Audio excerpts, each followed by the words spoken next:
Is it a confidence issue, or is it a football issue, or is it something else? We'll discuss it on Locked On Nebraska.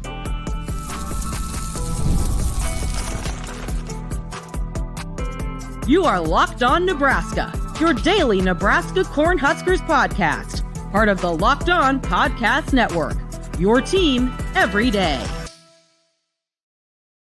All right, good morning, and thanks for making Locked On Nebraska your first listen today and every day. We are free and available wherever you get your podcasts and on YouTube, part of the Locked On Podcast Network, your team every day. And today's episode is brought to you by our friends from FanDuel. Place your first $5 bet and you'll get started with $200 in bonus bets guaranteed. Head to FanDuel.com to get started. Okay, welcome in. It is Tuesday. I'm Mitch Sherman from The Athletic. Connor Happer of 1620 The Zone in Omaha is with me. We all in the state of Nebraska continue to climb out from the rubble of Saturday at Indiana, where, if you've forgotten, Nebraska lost 56-7 to the Hoosiers. We are now 3 days removed from that, and just 3 days from Nebraska getting back onto the airplane and heading on a flight to the east, this time to Columbus, Ohio. Ohio State awaits number 4 rated Buckeyes. No one in Columbus will be feeling sorry for Nebraska because it took a beating last week. In fact, I think the Buckeyes smell some blood in the water, if they're even paying attention to the opponent this week. You know what's funny, Mitch? Nebraska has gone into this game now how many times it just feels like they're just reeling, going into the worst possible game you could be reeling into. I mean, you know, people like to compare this season to 2016. Well, Nebraska was coming off of a overtime loss that kind overtime loss. Yeah, derailed them a little bit. 2017, I mean, the season was kind of already gone, but that game ended up big. It just feels like whenever this game pops up on the schedule, it's like there's no good time to play Ohio State, but Nebraska has certainly caught them with worried about other things. It's never really about the game when these two teams play. It's about Nebraska here and what Nebraska hasn't done. Yeah, and here we are. In 2020, it was the COVID season opener, and that was about, I don't know, why did it take 2 months extra to play a game this year? Right. So Nebraska is a 25.5-point underdog. We're going to get to Matt Rhule and everything that Matt Rhule had to say in his Monday meeting with the media. Want to just set up this game quickly. Ohio State is a 25.5-point favorite. That's the fifth highest number. The fifth largest number in terms of the underdog that Nebraska has been in the past 20 years. So what was higher, you ask? There was Michigan in 2022 when Nebraska went to Ann Arbor and lost 34-3. Good line set on that one. There was Oklahoma in 2004 when Nebraska was a 29.5-point dog and lost 30-3. That was the famous. It was the gesture. Bill Callahan did something on the sidelines, and there was the roughneck fight thing. Oh, the throat slash, I believe was that. That was the throat slash game. Yeah. Oh man, I do believe it was. We have to double check that. If the listeners have any words of wisdom there, we'll take it. I just remember David Dykes knocking in a field goal as time expired. And as the highlight for Nebraska was not getting shut out. At that point, Nebraska was trying to avoid getting shut out for the first time in 8 seasons. It's now a 28 season streak that Nebraska has not been shut out. Amazingly, that one has not ended. Could it happen? Well, they're on watch. I don't know. Nebraska was a 27.5-point dog in that aforementioned 2020 game with 0 fans in attendance. Actually, didn't feel like all that ugly of a day at Ohio Stadium in that game. 52-17 was the final. I remember leaving. I remember coming out of that game actually pretty encouraged. Like, you know what? They could do some things. I believe Justin Fields was 21 of 22. Yeah, he was very good. Yeah, it didn't look like he was sweating at all. Right. I felt like, exactly. Nebraska turned out okay here. And Luke McCaffrey looked untackleable in that game. And then there was Penn State in 2017, kind of a forgotten game. This was the season was over essentially. Mike Riley was done. He was cooked. He was all but fired. And Penn State was a 27.5-point favorite and won that game 56-44. So I think it was 42-0, wasn't it? At one point, it was super. I think it was 42-0 at halftime, and then for some reason, Nebraska, just came roaring back. If you had the under and it was set at 100, you did not win that game. So, all right. So that's some flavor for this week. As I said, Matt Rhule came to the media room at the Hawks Championship Center on Monday, talked a lot on several topics, about 30 minutes with the head coach. We'll get to some of the highlights later.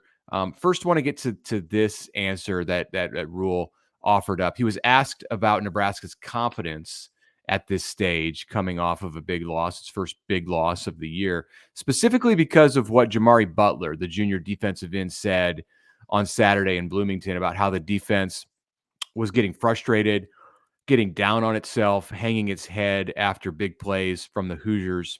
And here's what Rhule had to say about that subject. But I do think, if I'm going to be completely honest, my battle since I've been here has been the here we go again, which is predates us. It's like, oh, here we go again. Whether it's just the constant narratives of tough losses or, we were having some success early. The local narrative is always very much like, here's what they're not good at, right? So our kids are reading what they're not good at. And that's life. I'm not complaining about that.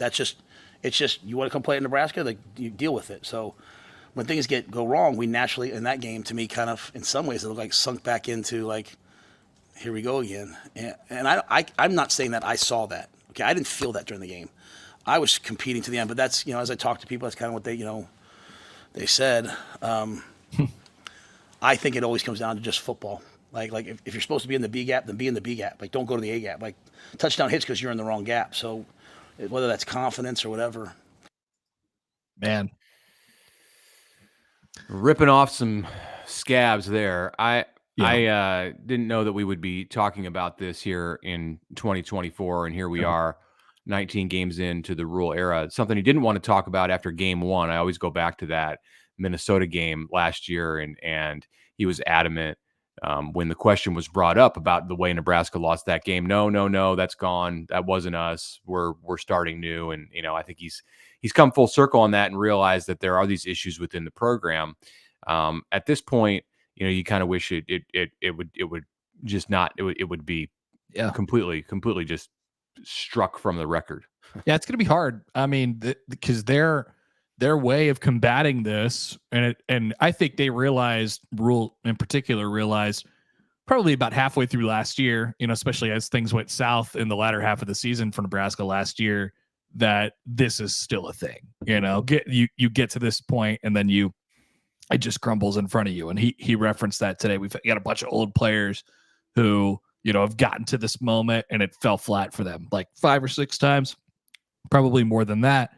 And so their way through that, their way to battle that is to just keep going. Like, we're going to double down on our process. We're going to keep doing our thing. But it comes at an interesting moment because, like, that's all good in theory, but randomly in the middle of the season, in a game that, everybody thought that Nebraska had a chance to win, certainly didn't play up to its level of, its standard. Completely, that was absolutely a factor on Saturday against Indiana. Like, okay, yeah, be in the B gap, block the guy, still true, but why weren't you there? And why is this something that you can execute, all the rest of the days of the year, but not on Saturdays? It's a mental thing, and I don't know what it is that exists there, but it's there. How about the which wasn't us part of that answer? So yeah, he's reminding people that, hey, this was left over from the coaches who brought many of these players on the defensive side. Doesn't matter. To Nebraska. It doesn't. And it's been refreshing for 2 years that Matt Rhule has not gone that direction, because it was a common theme with Scott Frost that he inherited all these problems from Mike Riley's regime. And he had such a hole to dig Nebraska out of when he got there, and teaching the players, everything from how to tie their shoes to, how play a cover 2. It's been nice to not hear that. And look, this is once that Matt Rhule has this is one of the first times that he's brought that up, that he has, I think, slipped into that mode just a bit in the past, whether he's speaking at a public event or he's with the media locally, nationally. He has always taken the high road, like way up here in complimenting the players and in doing nothing to throw dirt on the coaches who came before him. And I wouldn't say that he went that far on Monday, but he did bring up it wasn't us who created this mentality among the team that we're still being stuck with. Well, it's there because it exists as long as those players are there. I mean, it's a lot of the same players that were kept over from the previous era. So like, I wonder if he's sort of processing through, what he did when he took the program over, which was, tell nobody to take a hike, and said we can win with these guys, and instilling that confidence in them, saying we can win with you guys, we can get over the hump. And now it's that same group of guys, and they've hit this really, really hard roadblock, it seems. And maybe this is just a one game. We won't, like, maybe they go 8-4 and we forget that this ever happened. The story ends like in a really, really nice way for those players. But I'm sure he's thought about that in the back of his head. Like, these are the same guys that weren't really able, and those are guys in leadership positions. And guys with single digit numbers. And Jamari Butler's quote after the game was, along these lines. It's a thing that's existed in the program for a while now. And I don't know how you get it out other than it just like them either winning or those players not being there anymore. It's crazy.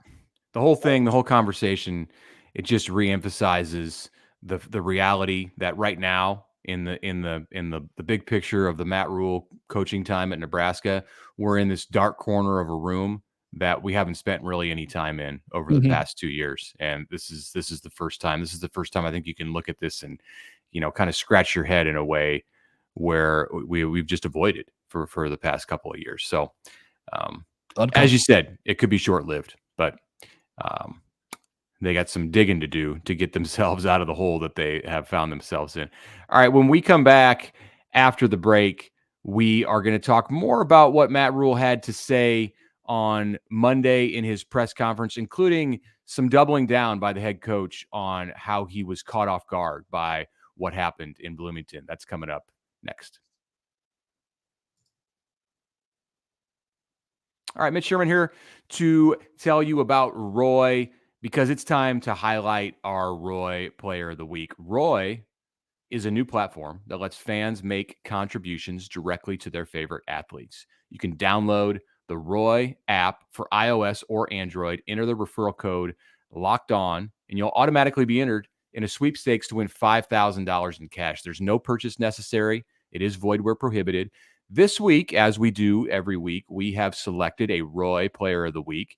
We are going with Javen Wright, the Nebraska linebacker, because of the resilience that he has shown this year, no matter what's going on or off the field for Nebraska, to battle back from a third bout with blood clots that have kept him out of periods of his career more often than he spent time on the field. So if you have enjoyed watching Javen Wright come back for these past 3 or 4 games and play through the month of October, fighting through a situation that doesn't allow him even to deliver or take hits in practice during the week, you can go ahead and show him some love. Just hop on Roy and display your appreciation for Javen Wright. He's the Roy Player of the Week because of his standout performance all through the season since he's returned, as well as what he'll continue to bring to this Nebraska program. So get off the sidelines and get into the NIL game with Roy.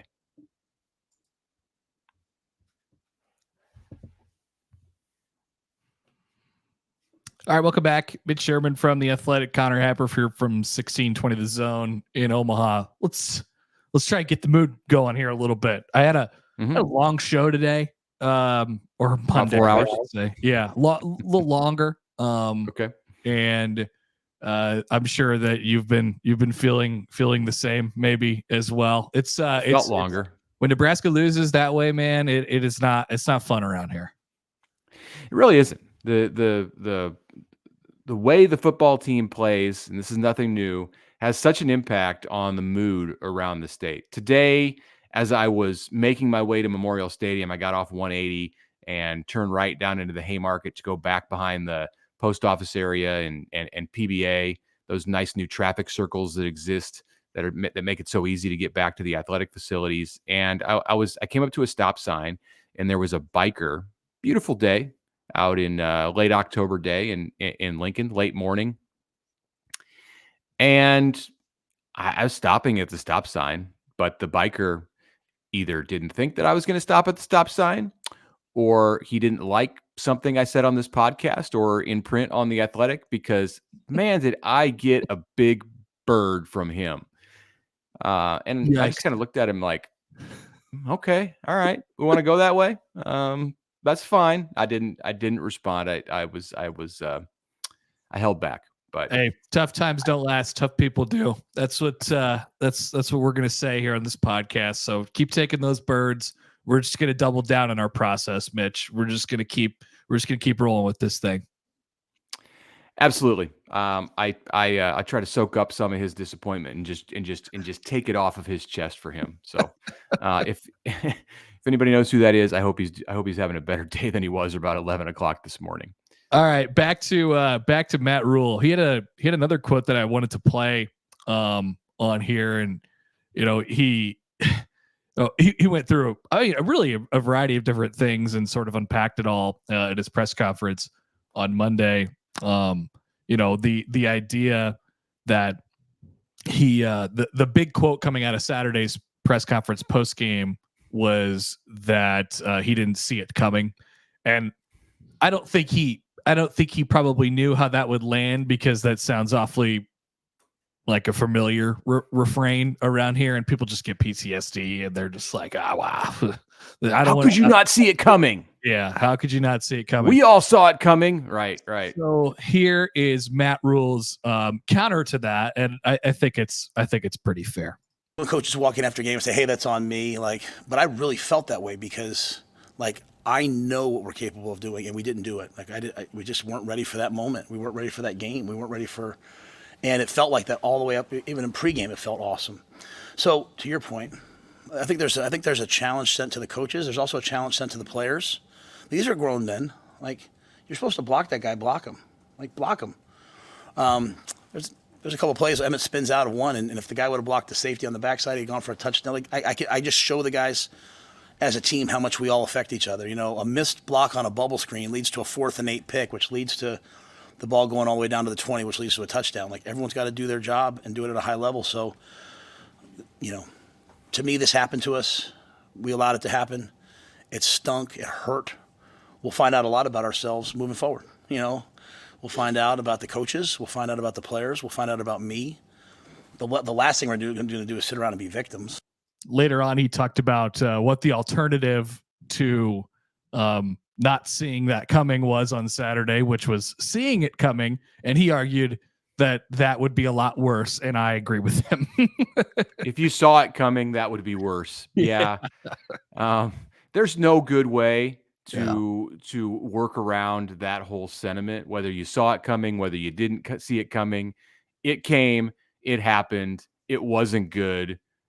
But you have to move on from that. I wrote in my post-game column that if Rhule didn't see it coming, does that mean that he's struggling to get his finger on the pulse of this team?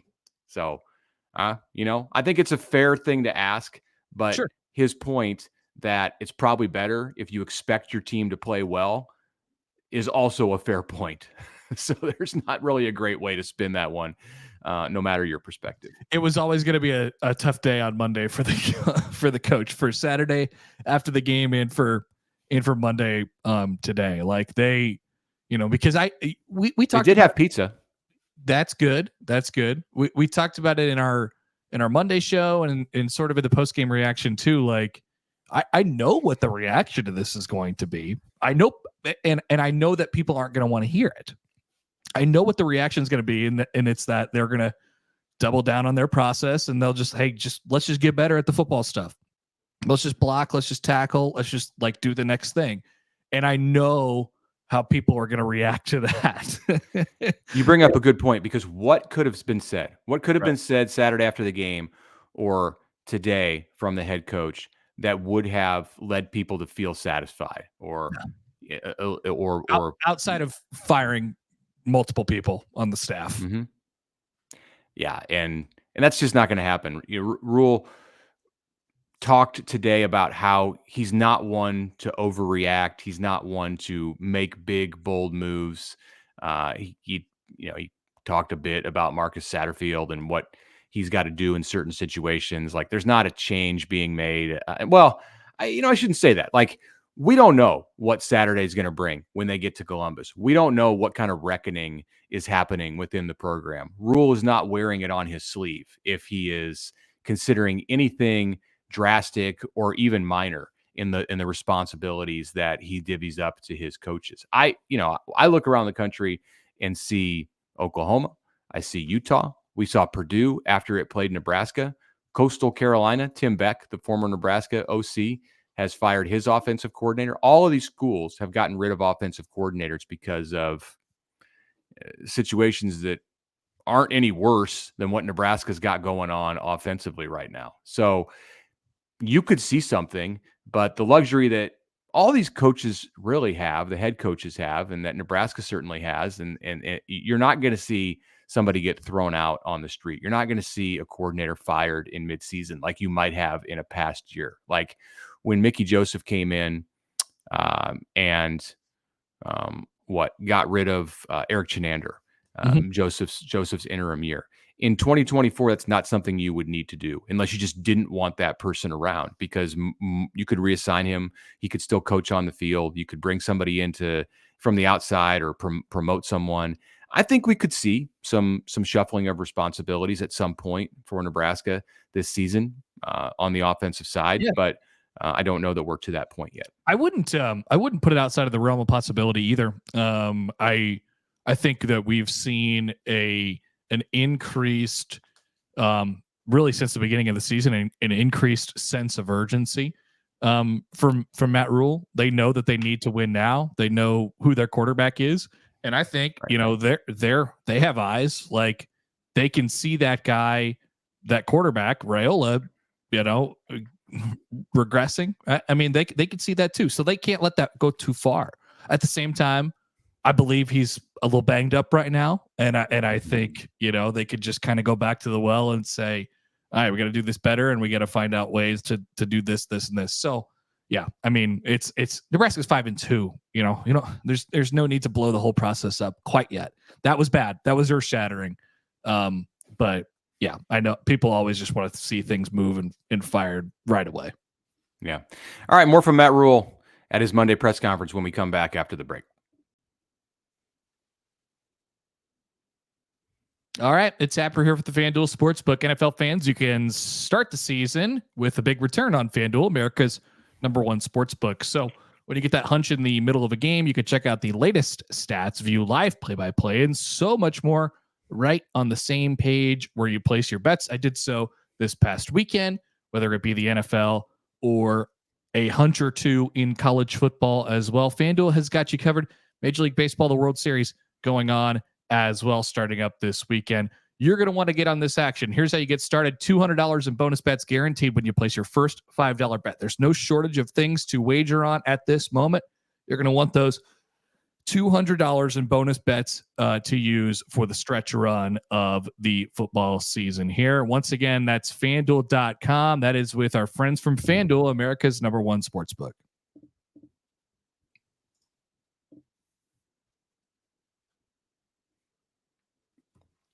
All right, back with you for our final segment on this Tuesday episode of the Locked On Nebraska podcast. I'm Mitch Sherman from The Athletic. Connor Happer of 1620 The Zone in Omaha is here. We're going to do a little lightning round of reactions to some of the stuff that Matt Rhule had to say Monday in Lincoln at his press conference between the Indiana game, a 56-7 loss, and the upcoming Ohio State game. So I thought this whole quote was interesting, Connor. And this was talking about Indiana, and then he spun it forward to Ohio State. He said, Indiana came out and challenged us. I don't know how well we challenged them. And so I'm taking that personally. Now you're facing the best team in the country, the best roster in the country. If we spend the whole game playing Ohio State, looking at the scoreboard, hoping to win, we'll get our faces beat in. Yeah. Not mincing words there. And he's right. Like you have to play them, meaning he mentioned that in his press conference all throughout it on Monday. Like you have to play them. That means you have to play your best. Like I said this somewhere over the last be tentative, I think is right. What he's talking about. You go into these games, when they make lines for them or when you make predictions for them, and you have this reasonable expectation that the team that you're picking with or against will play a normal game for itself, right? They will play to an average of what you've seen in the first 7 games or something like that. And for Nebraska, it was just so far below that, and that's on Saturday, and that's why this has been this earth-shattering experience. And what he's saying is that if you play Ohio State like that, I mean, it's going to be even worse. It's hard to imagine it being much worse, but it'll be even worse. Nebraska's seen the wrong side of that before. So, I think I think more than anything, he just wants to see them play well. They're not going to win. That's not the barometer that you're measured against on Saturday against Ohio State. Play well for yourself. Have your own standard. Play well. I think that's what he's talking about. Yeah, those words are just kind of hard to digest. I mean, I don't disagree with you. Vanderbilt did beat Alabama. There have been some wild upsets in college football this year. This would be at the top of the list. You give yourself a chance. That's all. I don't know. What was the spread in that Alabama Vanderbilt game? Was it this large? I'm gonna check on that. Alabama at that point was coming off of that win over against Georgia. I don't think it was this big because the game was at Vanderbilt. Yeah. I'll check on that. I don't know, but it was a similarly viewed game. We're not talking about that kind of a thing happening this week. I mean, no. If you have an upset of the decade, then you do, and it's not anything that you can predict. I would agree with you for Nebraska. How it gauges itself is based on its level, its competitiveness, and just the way that Nebraska plays, the way it carries itself. So, Rhule said on Monday that he regretted not kicking a field goal when Nebraska came out to start the third quarter down 28-7, 4th and 8 play in the red zone. And Dylan Raiola threw a pick that was to return 78 yards. So that quickly made it 35-7. And at that point, any hope of a comeback was over.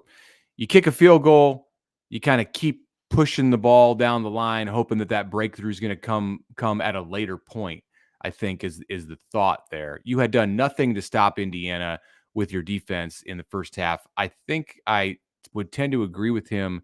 Let's say you're down 21 points, but it's 21-0, or 21-0 is the lowest scoring it could be if you're down 21 points. So even that is a pretty big offensive showing from the opponent in the first half. But I don't know. I don't know. I think they made the right decision to go for it in that situation. Obviously, hindsight tells you they shouldn't have gone for it because it handed a touchdown to the Hoosiers. But I also asked Matt Rhule, was part of the reason that you didn't consider the field goal because you were unsure if you could make it? And he was like, "Yeah, we're gonna make it. We would have made it." Mm-hmm. Mm-hmm. I watched warm-ups with the kickers on Saturday, and warm-ups don't tell you everything. But there's a set of bleachers in the north end zone at Indiana's Memorial Stadium that sits far off to the side, like I don't know, 30 feet away from the edge of the uprights.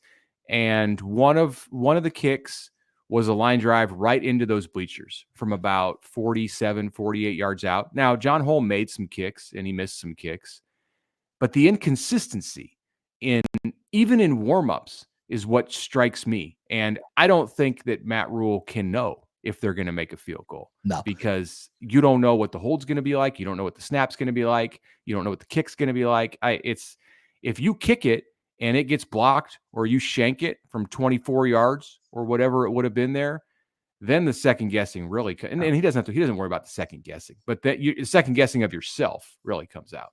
Nebraska making a field goal from any spot on the field is a less than 50-50 endeavor right now. So I had no problem with them going for it in the game. Obviously it was the nail in the coffin for them because they threw the pick and it went the other way. Almost scored a touchdown, but yeah, there was a lot of conversation about like, how do you lose, right? What's the right way to die, basically? Is it to go out, we were going to go out and we were going to keep punching, and that's why the score got the way it was. I'm not so sure about that, thinking about the game either. Nebraska was thoroughly outplayed and beaten on Saturday. So I think even if the score wasn't 56-7, it would have gotten pretty dang close to that because they were running through them. Mitch, they were running through them when the game was competitive. First drive, second drive. You couldn't stop them. How many was it? 7 out of 11 drives. They threw a pick before halftime. They punted once later. And they basically scored on 80+% of their drives. It was a stretch. Nebraska threw in the towel. There was a stretch, right? There was a stretch from the end of the first quarter to the beginning of the fourth when Indiana scored on 6 of 7 touchdowns on 6 of 7 possessions. The one that it didn't was the 25-second drive at the end of the first half that ended with the Hail Mary interception. So basically 6 out of 6 possessions with touchdowns. They were doing nothing to stop Indiana. So you're right. They were going to lose big pretty much no matter what. But Rhule says that he chose to keep pushing. Nebraska could have done some things to kind of pack it in, maybe run some clock. Maybe instead of 56-7, it's 49-7, which, okay, maybe. What's the real, that's not really keeping the score down in my book. By the way, before we go, Alabama was a 23.5 point favorite at Vanderbilt when Vanderbilt beat them 40-35 a few weeks ago. See, not as big. This is a bigger upset. Nebraska beating Ohio State is a bigger upset than Vanderbilt beating Alabama. Vanderbilt's ranked. Yeah.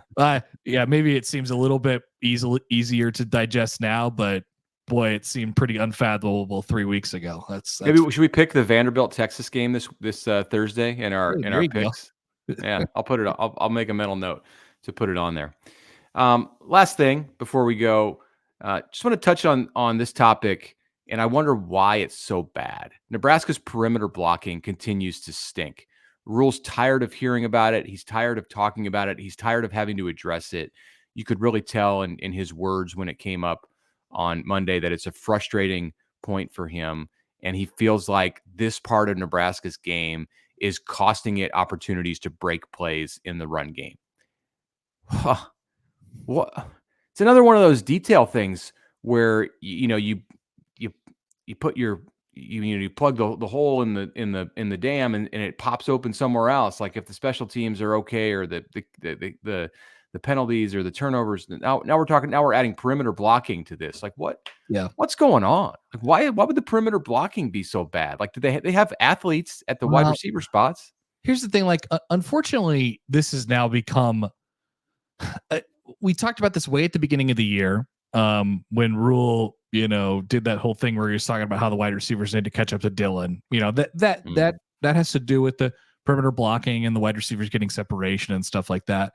And now it gets asked about, but it was like, why are we, we're focused on that thing individually when all these other things are breaking down as well. So I'm not saying that it's not a problem, but I don't know, wide receiver blocking is not like Top of your list. the entire engine to the car is broken. I know the rear view mirror is dangling, but the entire engine of the car is broken. Like, I don't know what to do with that. Fair enough. Yeah, it's a problem, but it's not the problem. Okay. All right. I agree with you there. We'll ask Marcus Satterfield about it today. Yeah. See what he thinks about the perimeter blocking. It needs to continue to come up. All right. Thank you for making the Locked On Nebraska podcast your first listen today. Now, please go check out the Locked On College Football podcast, because Spencer McLaughlin has everything you need to get through week 9 of an exciting football season. You can find the link to the Locked On College Football podcast in the description of this show, so there's no need to search. It's all part of the Locked On Podcast Network, your team every day.